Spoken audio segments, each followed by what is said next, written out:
Bonjour.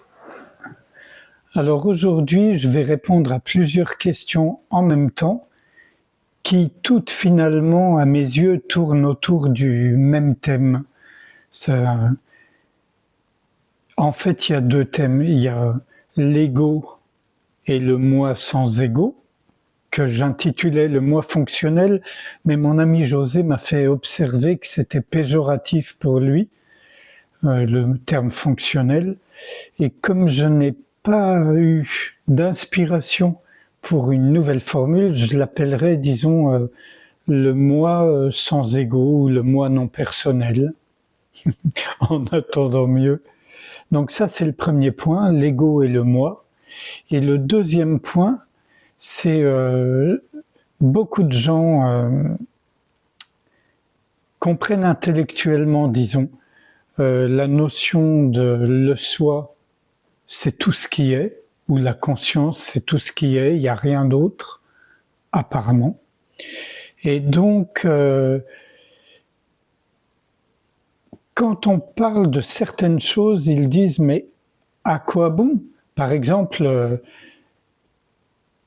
si on parle d'un maître bouddhiste qui dit se libérer d'eux, ils vont vous dire, mais pourquoi se libérer et de quoi? On est déjà libre. Ou alors, puisque tout est un, ben, l'ego aussi en fait partie, à quoi bon? Alors oui, évidemment oui dans l'absolu, mais non dans votre réalité vécue, et c'est celle-ci dont on s'occupe quand on partage, disons.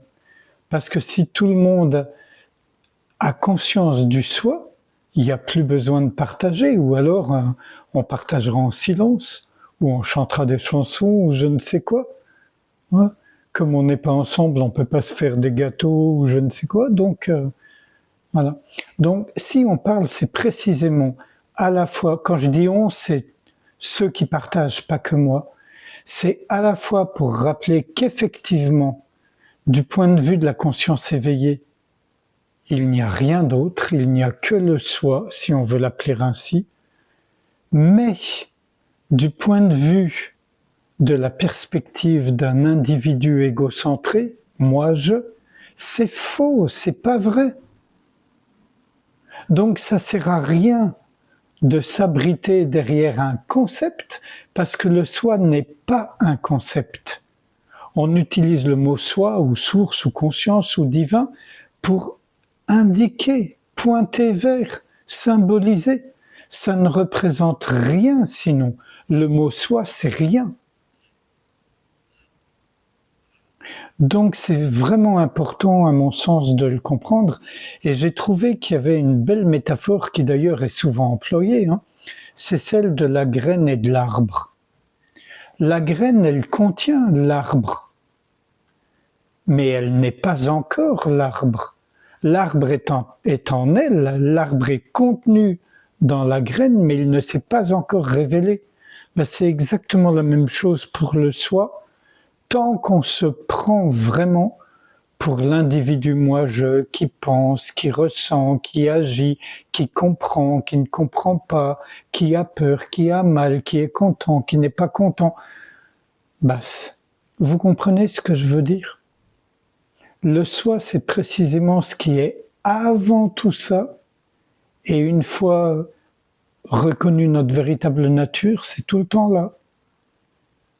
Pas toujours avec la même lumière, avec la même intensité. Ça dépend aussi de comment moi-je a disparu profondément ou pas. Mais c'est toujours le même éveil en tout cas. C'est simplement l'intensité et la profondeur qui varient du point de vue de l'individu quand on veut l'énoncer. En fait, c'est extrêmement simple. Il faut juste cesser de compliquer les choses en se mettant en tête des slogans ou des formules toutes faites ou des concepts. Vous voyez? On peut le faire bien sûr, mais il faut avoir tout à fait conscience que ce sont juste des outils pour pointer vers. C'est toujours cette fameuse histoire du doigt qui pointe vers la lune. C'est pas la lune. Non. Donc, j'espère que c'est très clair. Donc, quand vous avez cette sorte d'idée qui vous vient en tête, je dis idée parce que c'est pas une intuition. En tout cas, tel que ça m'est formulé la plupart du temps, je vois bien que ce ne sont pas des intuitions ou quelque chose qui vient du silence du soi, mais que c'est quelque chose qui vient d'une construction mentale, d'une élaboration mentale. Et il n'y a aucun problème avec ça, que ce soit clair. Juste, soyons conscients de ça. C'est pour ça que j'aime beaucoup l'Advaita indien, parce que ils ont l'art de discerner ce qui est réel, ce qui est illusoire. Du point de vue de l'absolu, l'illusion est tout aussi réelle, mais c'est une vraie illusion. L'illusion aussi se joue dans le sein du soi, au sein du soi. Je sais plus parler. Nous voilà bien pour quelqu'un qui partage. Donc, s'il vous plaît, je n'ose pas dire tournez la langue 7 fois dans votre bouche avant de parler ou d'écrire, mais vérifiez d'où ça vient. Est-ce que ça vient du mental, du savoir, de la connaissance, ou est-ce que ça vient du silence, du vécu? Et il n'y a pas des gens qui savent et qui sont mieux que des gens qui ne savent pas. Le soi, il est toujours là chez tout le monde, tout le temps. On en a conscience, on n'en a pas conscience. C'est la seule distinction qui peut être élaborée entre des individus, disons. Mais fondamentalement, il n'y a absolument aucune espèce de différence, surtout quand on a conscience que l'individu, c'est juste la surface. C'est, je le dis parfois, mais c'est vraiment une ride sur l'eau, c'est minuscule. Pour nous qui sommes conditionnés depuis des milliers d'années, l'individu, ça semble être l'arbre qui cache la forêt. C'est immense, on voit que ça à la limite. Et c'est parce qu'on voit que ça, donc c'est une bonne chose. C'est parce qu'on voit que ça, qu'on se sent à l'étroit, qu'on étouffe et qu'on cherche. Est-ce qu'il y a une issue ou est-ce que c'est seulement ça, vivre en tant qu'humain? Et ça, c'est à chacun de faire cette recherche. Après, il y en a d'autres qui ont des conditionnements différents qui font qu'ils n'ont pas besoin de souffrir ou de se sentir limités ou frustrés, parce que d'emblée, ils ont cette espèce de grâce de voir, de ne pas croire les apparences. Mais c'est quand même très rare, il faut bien le souligner. C'est pas rare chez les enfants, mais on s'empresse, les adultes et même les enfants un peu plus grands, de les ramener dans le droit chemin, dans le chemin de la norme. Il faut être normal, mais quand on dit normal, c'est normé. Notre société, elle n'est pas normale, elle est normée, normative. Si elle était normale, tout irait beaucoup mieux. Mais moi, je me satisfais de la réalité telle qu'elle est. Je veux dire, je suis ni un idéaliste, ni un utopiste. Je l'étais quand j'étais très jeune, et je le suis plus. Parce que la réalité est ce qu'on appelle la réalité relative, est juste à la surface, elle aussi. C'est juste une apparence. Ça ne veut pas dire qu'on ne va pas faire ce qui nous vient pour y remédier. Ah oui, parce que ça aussi, c'est un point, pardon, j'espère que cette vidéo ne sera pas trop longue une fois encore, mais c'est un point qui revient constamment. Quand on dit tout est parfait, évidemment qu'on ne parle pas du monde relatif qui est toujours imparfait et qu'il sera ad vitam aeternam. S'il n'était plus imparfait, il n'y aurait plus de monde, tout simplement. Enfin, il me semble. Donc, souvent, il y a des commentaires, et c'est pas nouveau. Moi, on me fait ces commentaires-là par rapport à des lectures ou des prises de position dans mes échanges libres. Mais c'est arrivé tout au long de l'histoire de l'humanité, ce genre de questions, alors avant, on le disait avec Dieu, s'il y a un Dieu, pourquoi y a-t-il tant d'injustice, de misère, de guerre, de pauvreté? J'en passe. Et plus récemment, par exemple, du côté de Ramana Maharshi, Nisargadatta, Krishnamurti et tant d'autres, on leur demandait, alors Ramana Maharshi pendant la guerre, Krishnamurti aussi, mais puisqu'il y a la guerre, pourquoi vous n'intervenez pas? Vous avez l'air tellement tranquille, et vous êtes très égoïste. Et Ramana Maharshi répondait, comment savez-vous que je n'interviens pas? Premier point, ce qui laissait ses interlocuteurs perplexes ou en colère. Et le deuxième point, c'était que, disait-il, si vraiment vous voulez rendre service au monde, alors redécouvrez votre soi. Retrouvez, reconnaissez votre véritable nature. C'est le plus beau cadeau que vous puissiez faire au monde. Je suis absolument 100% convaincu de la même chose. Ce qui ne veut pas dire qu'on ne doit pas agir, mais agir sans s'impliquer. Vous voyez? Et je reviens là-dessus, j'ai été questionné là-dessus. J'ai dû citer la Bhagavad Gita. Si vous ne l'avez pas lu, ça vaut la peine. C'est vraiment une épopée magnifique où vous avez Krishna, le sage, pas le Dieu, le sage, Krishna, la conscience éveillée, qui partage ou qui enseigne, qui témoigne de l'éveil, de ce qu'est une vision éveillée, à Arjuna, qui est sur un champ de bataille. Et ils sont les deux dans un char, puisqu'ils vont se battre. Ils vont sur le champ de bataille. Et Arjuna, qui croit comprendre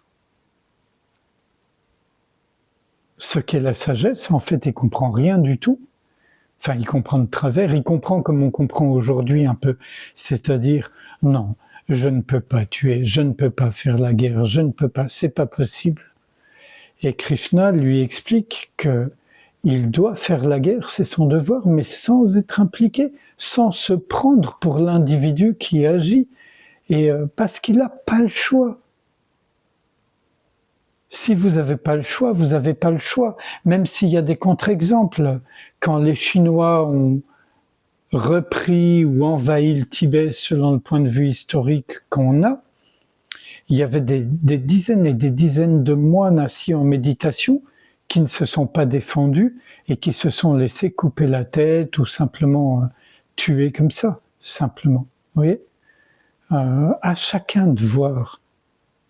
Pendant la guerre, quand il était interrogé, notamment par son ami Aldous Huxley, Krishnamurti l'enjoignait à ne pas rentrer en Europe, il était aux États-Unis, pour faire la guerre, ce que Aldous Huxley voulait faire.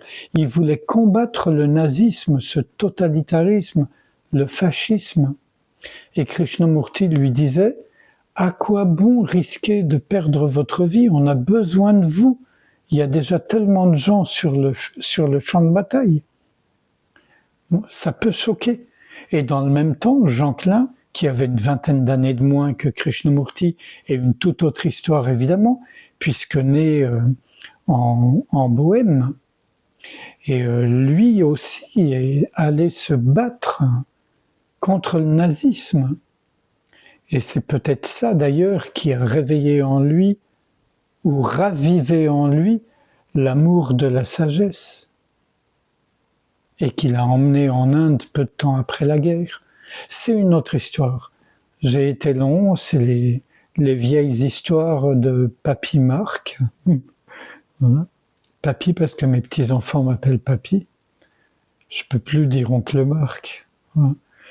Et donc, comme je pense que j'ai assez parlé et que j'ose espérer que c'est clair, et que c'est pas désagréable, ni agressif, ni violent. En tout cas, c'est pas du tout mon intention, ni l'impression que j'ai en formulant tout ça. Maintenant, sans réfléchir à tout ce qui vient d'être dit, je vous invite à ce qu'on passe un moment ensemble en silence, sans nous impliquer, sans rien faire pour changer quoi que ce soit, ni pour écarter quoi que ce soit. Juste être.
Je vous remercie.